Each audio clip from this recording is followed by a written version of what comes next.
Hi all. A quick announcement before we start the episode. Some of you may have noticed slight changes to the podcast name, intro, and logo, and that we haven't released many episodes in the last couple of months. I've been in the process of moving from Middle Bay to the Stimson Center, where I'm now Senior Fellow and Director of the Russia program and of the Trialogue Project.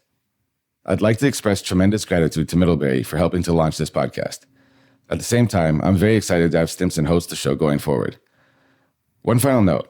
If you're in the extended Stimson network and have just discovered the Trialogue Podcast, please take the time to look through the library of existing episodes. We have published interviews with 12 fantastic guests from the United States, Russia, China, and one from Uzbekistan. We mostly discuss broad trends rather than current events, so none of the episodes should be past their expiration date. With that, on to the episode.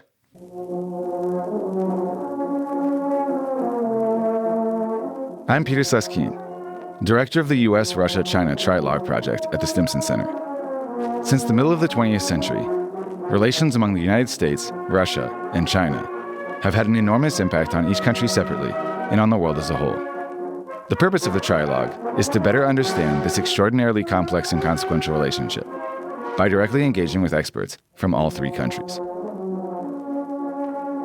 So today our guest is Dmitry Stefanovich, Research Fellow in the Center for International Security at IMEMO in the Russian Academy of Sciences. Welcome to the podcast. Hello, it's an honor to be here with you, and I hope I will be able to tell someone something interesting. Fantastic. So just to clarify, we are doing this virtually. I am in DC, actually Western Virginia. You are in Moscow. So let's begin, as we typically do, with the origin story. So were you born in Moscow? Where did you grow up? And how did you get interested in nukes, missiles, rockets, and so forth?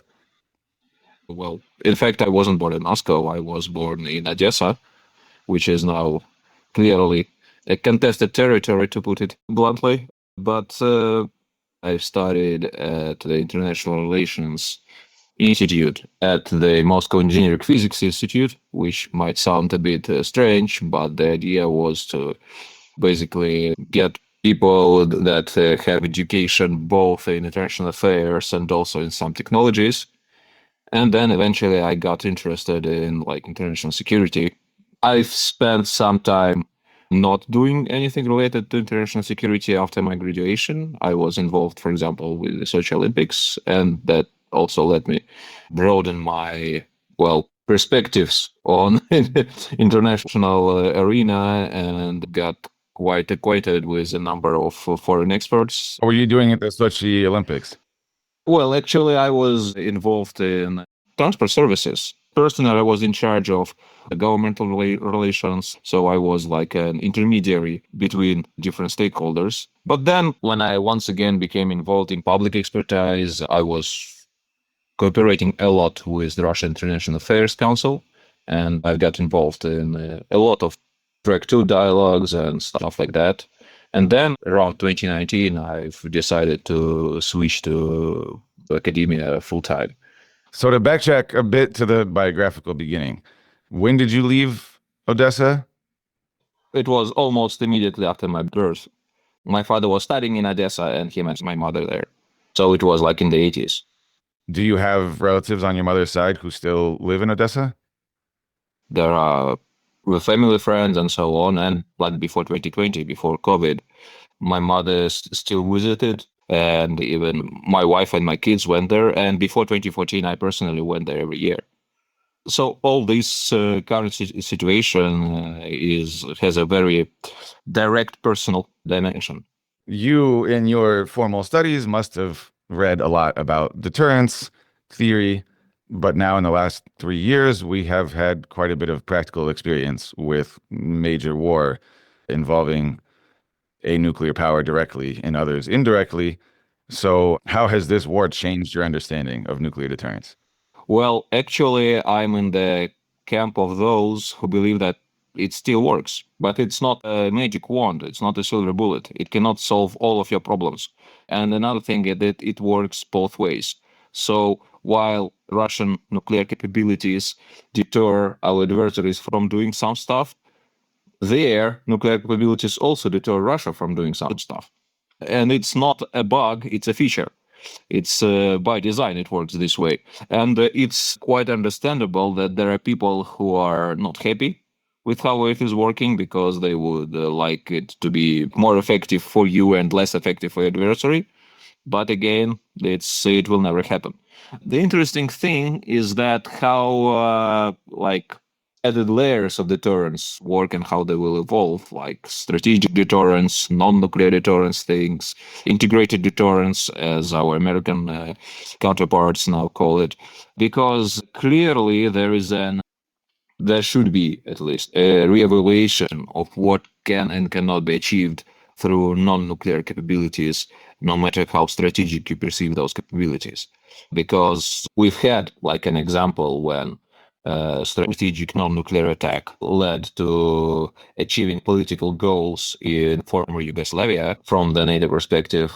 Wait, how do you define a strategic non-nuclear attack? What does that mean for laymen? It's basically when you use long-range precision fires to take out strategic infrastructure of your adversary, like military infrastructure and also some industrial capabilities, transport infrastructure. You achieve some sort of strategic effects that basically change the course of the conflict dramatically. And like in Yugoslavia, NATO achieved it, in Iraq to some extent. But if you look, for example, in Syria, where there was also plenty of strategic long-range strikes, it was not that impressive. In Ukraine, clearly, while there are quite significant consequences of Russian employment of the things that were called strategic non-nuclear weapons, the effects are, I wouldn't call them marginal, but they are, given that there are no end to this conflict to this day, at least when we are recording this podcast, clearly it is not as strategic as people have perceived these capabilities. And you're referring mostly to strategic strikes on energy infrastructure. On energy infrastructure, yes, or clearly on some of the military infrastructure, military production. Actually, there have been a lot of debates on the Russian side. There are questions that probably will remain unanswered for decades on what was the concept behind how Russian long-range cruise missiles and ballistic missiles were used in the conflict throughout all these 1,000 plus days. Like, what was the task of the strikes in this period of time and that period of time? To some extent, probably these long-range strikes helped to blunt the Ukrainian counteroffensive in 2023, because clearly they were aimed at some stockpiles and so on. But still, it is clearly quite hard to deter something from happening through strictly non-nuclear means, because non-nuclear weapons do not produce such immediate destructive effects as nuclear weapons. The main difference is not like the total scale of destruction, but the time frame of this destruction. And like, one thing is if you destroy a city in a month, in several months, or in half a year, you will be destroying it. And then if you destroy it in a blink of an eye. So this is why nuclear weapons have much greater deterrent effects. And I hope that no one in charge at least has any doubts that there is this difference. Do you think we were ever really close to nuclear use at any point in the last 3 years? Or when were we closest? I think that it's really hard to find a point, because we were close even before 24.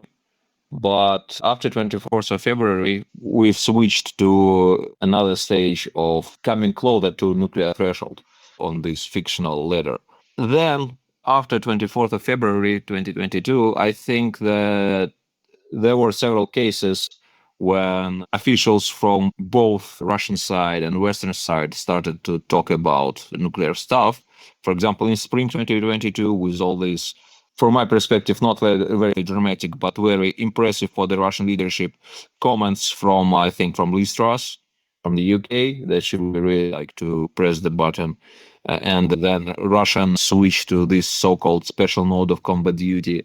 Then I'm still not sure what happened in autumn 2022, because there was this, I would call it in hysteria, especially in the Western media, about possible Russian nuclear use. It might have been related to those battlefield successes from the Ukrainian side.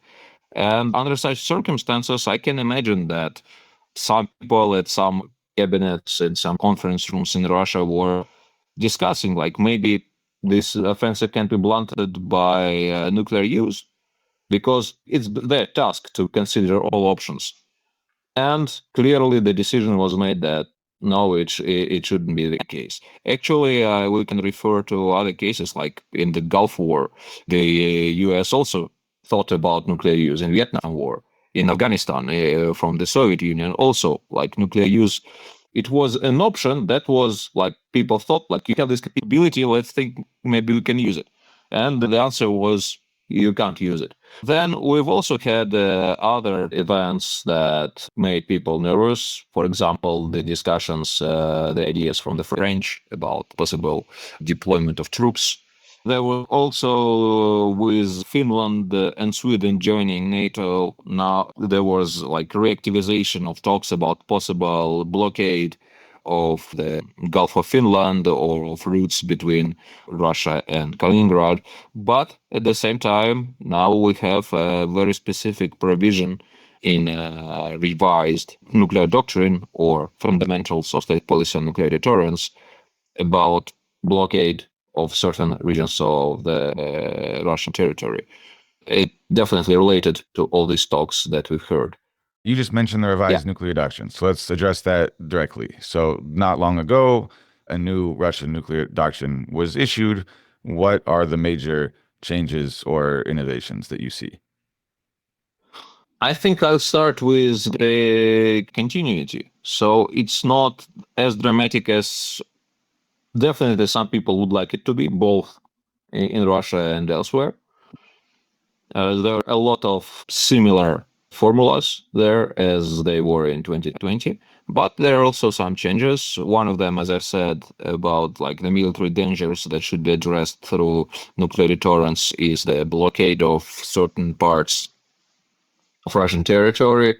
But the two biggest things is, one is that now nuclear deterrence covers Belarus fully as a part of Union state, which was very much expected, especially after deployment of Russian non-strategic nuclear weapons to Belarus.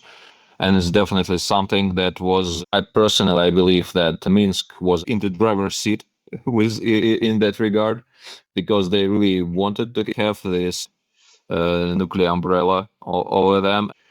So this is one thing.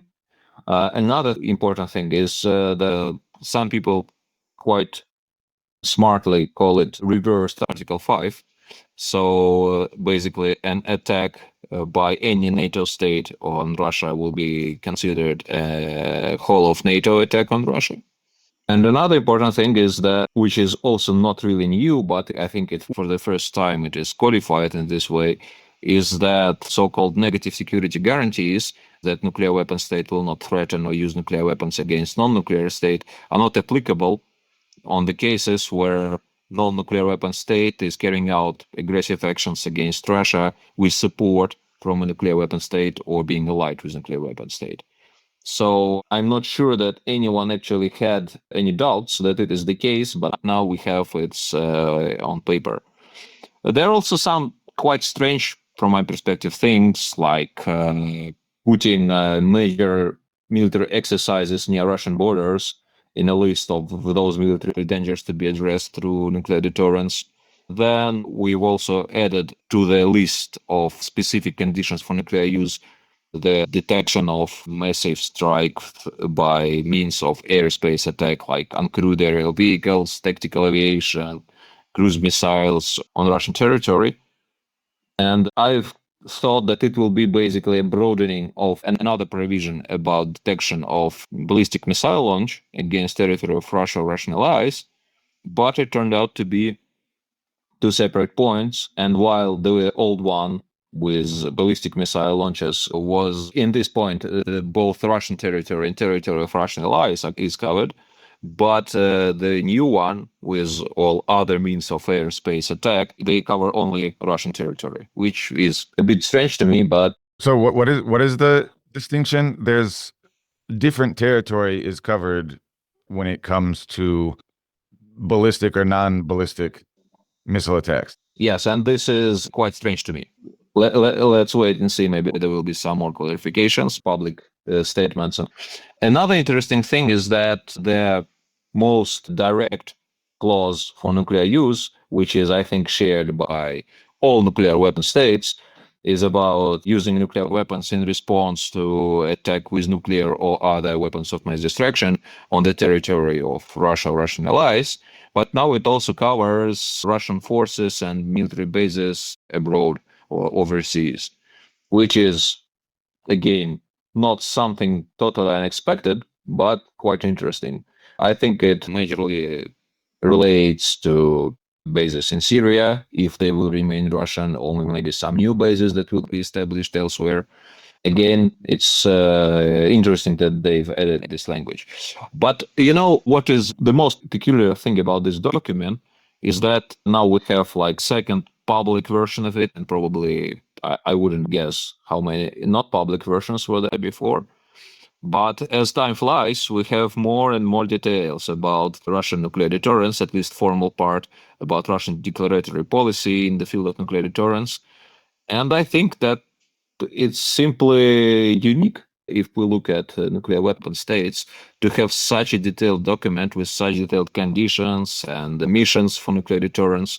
Because like in the US, it's much simpler and broader and much more vague than what we have in Russia. And like you live happily with that. In France, it's also not that detailed. But in Russia, we somehow decided to have this list. And while to some extent it might enhance nuclear deterrence, like there will be a clearer understanding what is Russia afraid of and what you shouldn't do if you don't want to cross the nuclear threshold. But to some malign editors, it might be like a blueprint, what you can try to do and see what happens next. So you're saying that it allows Russian adversaries, it gives them a clear indication of just how many problems they can cause for Russia before they enter risky territory. Yeah. This is a challenge. And I would also say that some of the stuff that is written in the document, I think it can be tested without immediately triggering nuclear response, and this will be a challenge in the future. But here I would like to make a link again with non-nuclear deterrence and like general military capabilities, is that one thing that is very important to understand, and I hope many people understand it in Russia and in other countries, that, as I've said, you cannot solve all your problems, all your military problems with nuclear capabilities. You need to have a general purpose military. There are quite a number of interesting metaphors that have been produced recently by some of the observers and experts. For example, nuclear deterrence is a kind of immunity for the state as a body, which means that, yes, you can get sick, but with nuclear deterrence, you will probably stay alive. Another thing is that if you look, for example, at sports, you can have better results if you use some prohibited substances, but it doesn't mean that you don't need to train, that you don't need like to practice and so on. So the idea is that nuclear deterrence is very important. Nuclear capabilities will help you to achieve better results or to survive, but they are not ultimate source of security. You need to develop other sorts of capabilities, including strictly non-military capabilities, and this is quite a challenge. Well, and Russia clearly is deploying the rest of its military arsenal quite forcefully at the moment, and the nuclear instrument remains in the background. And it's difficult to tell how effective this immune system or artificial enhancement has been. You were talking about the difference in nuclear doctrines between Russia now and other nuclear powers, France, the US, etc., how much more detailed the Russian one has become. Isn't that just a product of the Ukraine war? That for the US, nuclear weapons obviously exist in the background, but deterrence has never been tested quite as it has been now in the case of Russia. That Russia is fighting a war on its border.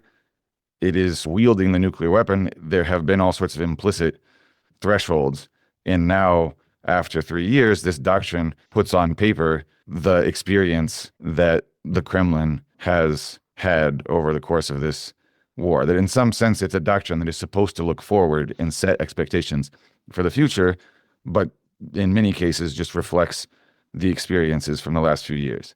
To some extent, yes, it's definitely a reflection on the realities that we face throughout the special military operation. But the 2020 version was already quite detailed, which is uncommon. And so the reality is that there are a lot of things going on in the nuclear domain.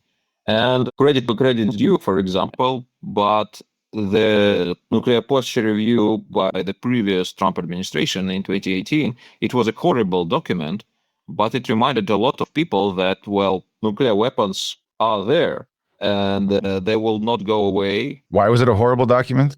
Well, first, it was rolled out horribly. For example, I think there are still publications comparing like the mistakes that were fixed throughout the first few days after it was rolled out.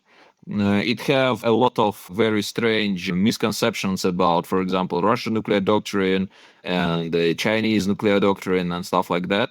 And then it also provides for quite a broad set of circumstances for the American nuclear use.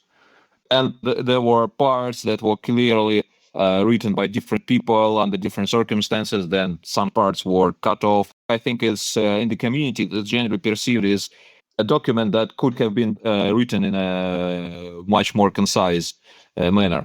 But first, it brought back the public attention, the attention of the expert community, the attention of everyone to the fact that there are nuclear weapons, they remain there, modern modernization programs, and there are people who are thinking how to use those. And the minor thing is this whole idea about fictional Russian doctrine of escalate to de-escalate that were to be addressed by the US through deployment of low-yield warheads for Trident submarine-launched ballistic missiles, which is a different topic. But nevertheless, I'm absolutely sure that it was one of the reasons why Russia come up with a public version of the basic principles or the fundamentals of state policy of nuclear deterrence, just to sort things out. Like, that's how we see it. Interesting thing, if you're speaking about all this idea of escalation for de-escalation, there is a paragraph in the Russian document that was in 2020 and that remains in 2024, is that nuclear deterrence might help Russia to end the conflict, not on Russian terms, but on like acceptable terms. And some people were running in circles with this paragraph, like, see, it means escalate to de-escalate. But my personal reading that it should be, as with many other documents, you can't take like a single paragraph and use it as a justification for all your concepts, because there are another paragraph that was in the previous version and remains now, is that nuclear deterrence works continuously, like at peacetime, during conflict, and so on, all the way to nuclear use. So after nuclear use, we enter some uncharted waters. We have no idea what happens next. So again, I might be doing some wishful thinking here, but it seems that at least on paper, our government does not believe that you can restore nuclear deterrence through nuclear use. And this is different from the way American officials and American scholars think about US nuclear deterrence. For example, there were relatively recent comments by senior strategic command officers who said that basically you need to retain some sort of nuclear arsenal after nuclear exchange, and you need to achieve victory in a nuclear war just to, so everyone will see you as a leader of the free world afterwards, which is probably, he has to say it this way, but it's quite a unnerving attitude. The worst thing is that all these ideas that people over the ocean play with, here they perceived not as ideas, but as some sort of malign plan to achieve the strategic defeat, as we call it here. And this is a challenge if you want to find a way out of the current crisis. Well, what do you mean? I mean, in Moscow, presumably nobody believes that the U.S. would use nuclear weapons in this conflict? I mean, it's so far from American shores, it would be very difficult to imagine a scenario where the U.S. would want a nuclear exchange with this as the reason for starting such a process.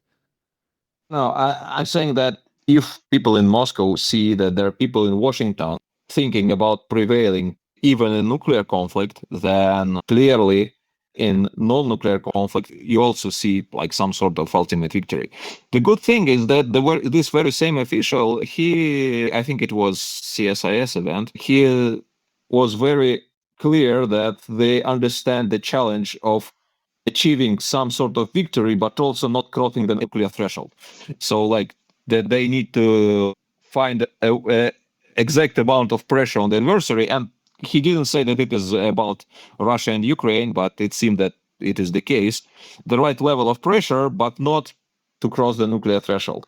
And yeah, it's a challenge, and it is a challenge for us as well. But the problem is that if decision makers here believe that the US is using Ukraine as a tip of a spear against Russia, then probably eventually we will come up with a situation that we need to hit not the arrow, but the archer.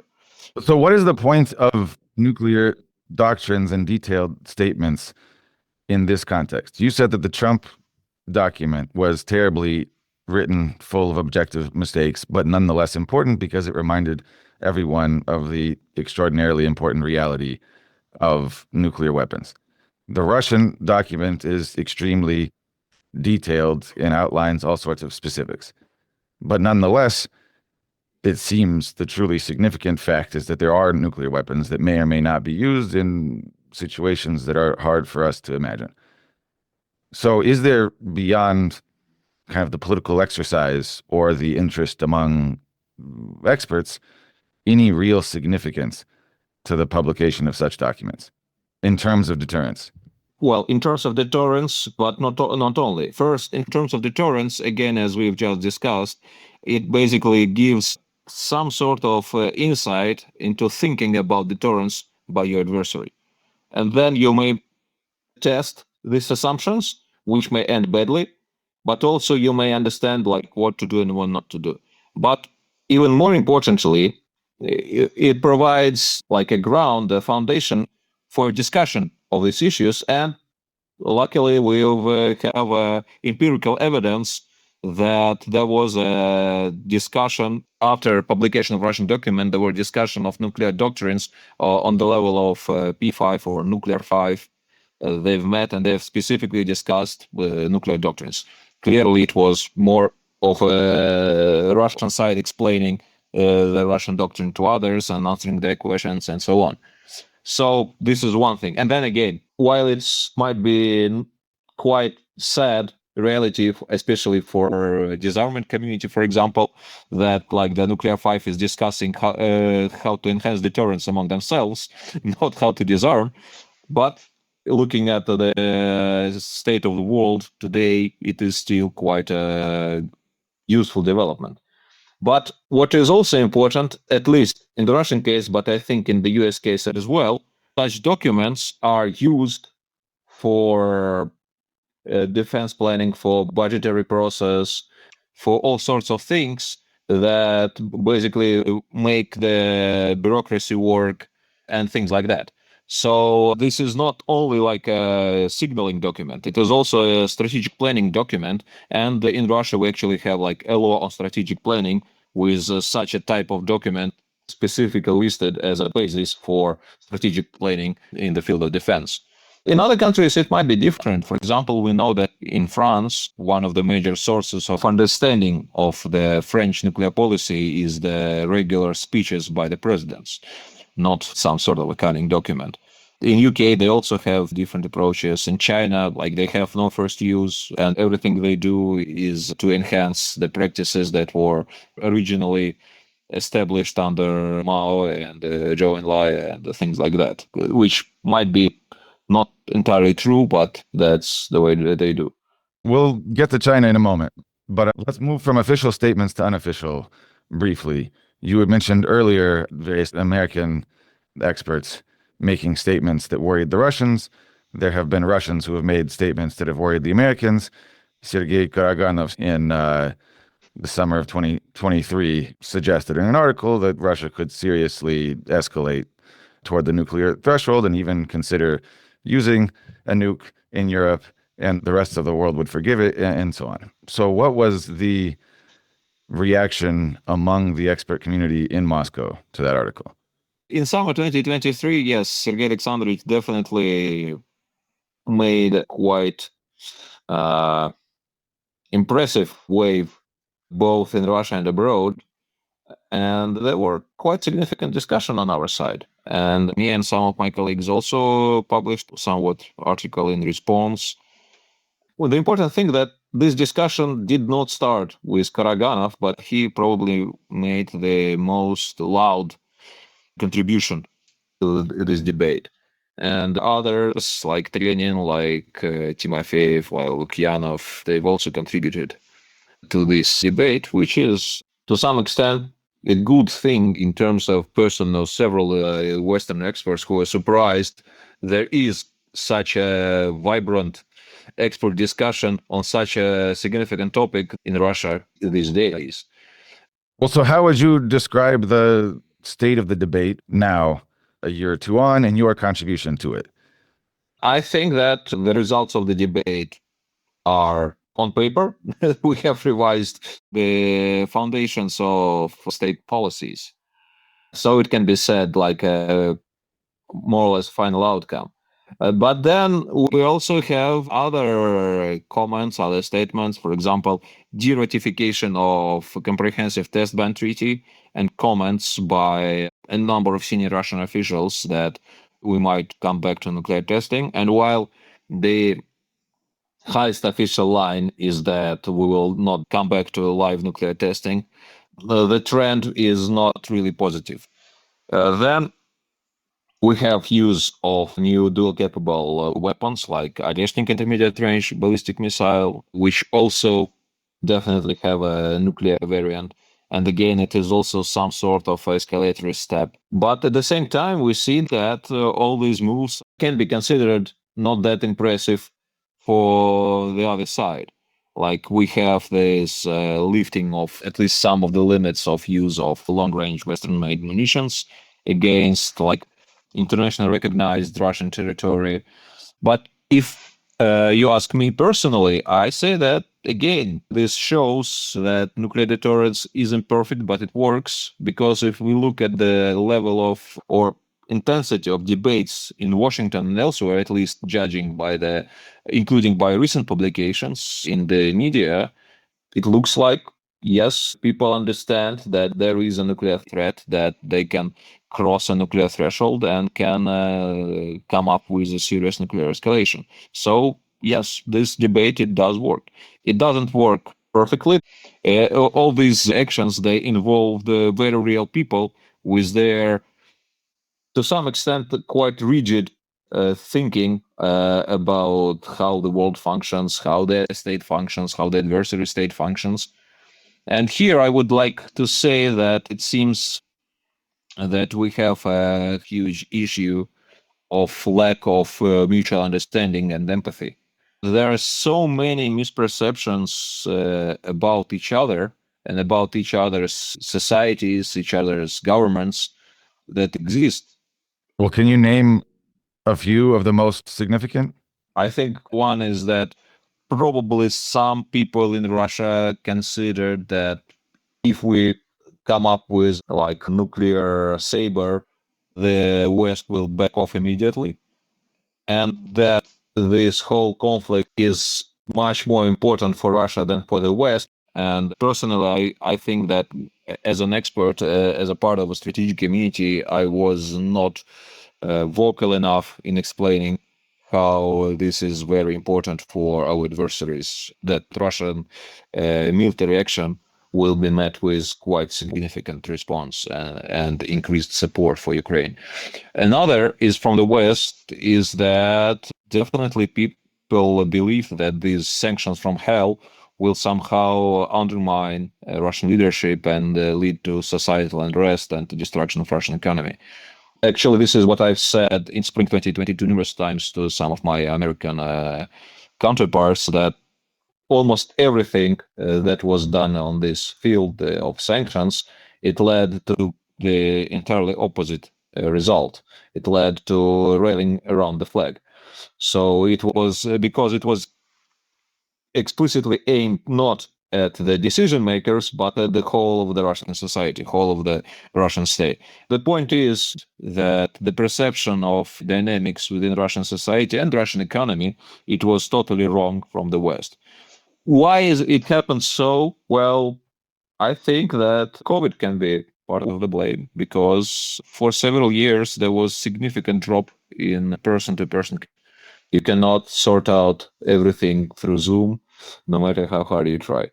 And it definitely was not the only cause because there was degradation in the level of communications on the official level, on the expert level for several years, even before COVID. Clearly, there was a lack of understanding, lack of empathy, lack of trying to understand each other. There were like some people who tried harder than others, who tried to talk to everyone and to understand everything, but a rather small group. And I hope that this trend will be reversed because the consequences of such lack of understanding, they're enormous and they are quite bad for everyone. In Russia, my sense is there are quite a few people who follow the war with great passion who are terribly frustrated by Putin's red lines being announced and then crossed, or Medvedev or whoever else is making terrible statements about the horrible repercussions that the West will face if it does X, Y, and Z, and then inevitably it does all of these things months, years later. So on the Russian side, there's a frustration that deterrence isn't working well enough, that a red line is drawn in the sand and then crossed by the other side. Whereas in the US, there are quite a few people who are frustrated that Russian deterrence is working too well. Specifically about red lines, I think this is where our guys could have done a better work propaganda-wise, just explaining like what happened when this red line was crossed. And actually the president himself, I think more than once, had to explain that the Ukrainians tried to blow up the Crimean bridge, so they have lost several power plants. And this action-reaction stuff, it's quite hard to draw lines. But coming back to the idea about frustration, when we see that the Russian Ministry of Defense says that they've carried out strikes against these targets in response to Ukrainian use of US missiles, like everyone asks questions, why did you wait? So basically you are in a hot phase of conflict for several years. You have these targets. Why do you strike them in response, not before something happens? Well, so going forward, what sort of politics of deterrence or public statements would you propose? Should red lines be drawn at all? Is that a useful exercise if you don't really wish to escalate beyond a certain level? Should it be a very strict enunciation of action reaction that if one side does X, I will do Y, and there will be a tit for tat so that everybody knows the rules? Should it be some kind of larger ambiguity so that nobody knows what the reaction might be and can imagine the worst? Well, I think that there is always a balance of transparency and ambiguity in this field, and everyone decides for themselves what is better. I think there should be one very clear, like, basis, foundation for this announcement of consequences, and like red lines as a concept is very bad. But still, one foundation should be that you should not announce something that you will not be able to do. And I think the reality is that it is not always the case that you actually know what your capability is, at least from what we see from past almost 3 years. Second is that probably you should not announce consequences explicitly, but you should announce them retroactively. But again, not in the manner it is being done right now. But I think the good idea would be just like when you already delivered the response, you should probably take an extra effort to explain that what led to such consequences. Actually, to some extent, what is being continuously done by Russian officials, by Putin, by Lavrov, by others, well, with explaining how we end up in such a intense conflict in the middle of Europe, when they come back to like 2014 or even earlier, it is, to some extent, it is useful just to explain the thinking of the Russian side. Just like we think that it happened because A, B, C, D. Yeah, I also understand people who are get tired about this, and like when there's some people even give our president the nickname historian, so because they got tired about this like long histories that everyone have heard for times already. But actually, this is the biggest thing that I would like to advise everyone.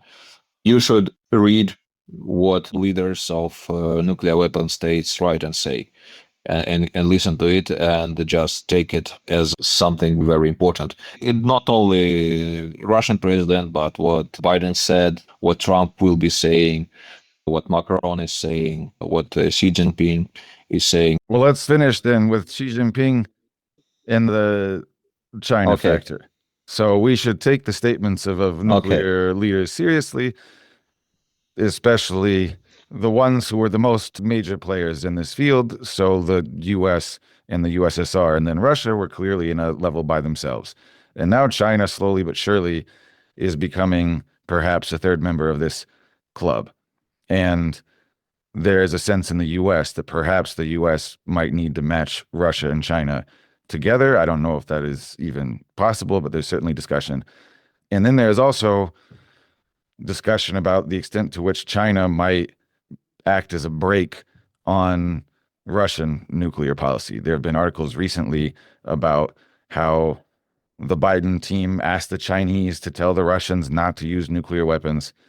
So evaluate the Chinese factor and how this two-part system has become a three-part system, and whether China will serve as an accelerant on American nuclear policy and a brake on Russian nuclear policy. Well, yeah, we could talk for another hour on each of these questions, but nevertheless, first, actually, China already played this role in the 70s and the 80s, being a part of a three-body problem, but not for Washington, but for Moscow. The good thing for Russia and for China is that we achieved some sort of arms control in the 80s and in the 90s, and now we have quite a stable relationship, which is not a given for decades to come. So things might change. Now, coming back to current realities, when I've said that Russian nuclear doctrine updates are also related to the realities of the broader nuclear world, I also thought about this possible increase in US nuclear arsenal and so on, because clearly this is something that Russia will need to react to somehow. Again, I'm in the camp of those who think that we should not try to play catch up if the US will decide to increase nuclear arsenal, because we clearly have other priorities in our military industry, in our military buildup. But some sort of reaction will need to happen, at least in terms of concepts or declarations. For the US, it seems that it will be quite a challenge to ignore the Chinese buildup, so there will be a need to do something, at least like to show that they care. But the challenge that lies before the world and before our three countries is that the US might decide not to focus on nuclear arsenal, but to somehow try to increase the capabilities of non-nuclear strategic weapons. And this was hinted by the current administration. For example, as far as I remember, Jake Sullivan was very clear that they might agree not to increase nuclear arsenal if Russia and China also agree to some arrangements on nuclear arsenals, but they will preserve and achieve advantage in all other domains, like in advanced conventional weapons, in space, in cyber, in artificial intelligence. And this is where the problem is, because from the Russian perspective, we need to find a way to address all strategic capabilities. So there is this Russian idea of the security equation that was actually introduced as a basis for discussions with the previous Trump administration. And at least the way I see it, it remains on the table. So the idea is to find a way to address both strategic nuclear and strategic non-nuclear offensive and defensive capabilities, not through some single document, but through a system of some sort of arrangements. And if from the US we see the readiness to agree on something strictly nuclear and strategic, or nuclear non-strategic, which has been a very important factor for the US thinking for quite a while, then it's not something that Russia will be happy to discuss without discussing non-nuclear strategic capabilities that we've partly addressed earlier, despite the fact that they are probably not as impressive as some people thought. For China, again, from what I've heard from Chinese colleagues, they're not changing their traditional approach, they're enhancing it. And they're concerned with US conventional superiority in some domains, with US allies, with US missile defense. And that's why they need to have more launchers, they need more naval capabilities. Russian experts often joke that they simply cannot believe that China will float out modern strategic submarines and they will go on patrols without missiles, without nuclear warheads, because it makes no sense. Like, why do you actually waste all the resources? On the other hand, the Chinese have so many resources that probably they can just carry out some testing, but still, it looks a bit strange. China definitely is becoming more proactive in their nuclear deterrence postures. They are becoming more public with about their capabilities, at least about their dual-capable missiles. They've recently carried out a long-range ICBM test to the Pacific Ocean. Yeah, they are. It looks like they'll understand the value of nuclear signaling, and by building up those huge silo fields, they also invite the Americans to offer them something. And we're entering quite uncharted waters in this regard, because clearly there will be a much more close numbers of strategic nuclear weapons deployed in all three countries. Because after a series of Russian-American bilateral nuclear cuts, the arsenals are still enormous, but their divide between nuclear superpowers and other nuclear powers is not that big. For example, the number of Russian deployed strategic launchers as defined in the New START is quite close to a combined number of French and British nuclear arsenals. With China, it becomes even more complicated, and I understand why Americans are concerned, even if the Chinese will not go to all the way to numerical parity, but it increase like twofold or threefold the current arsenal. What can be done about that?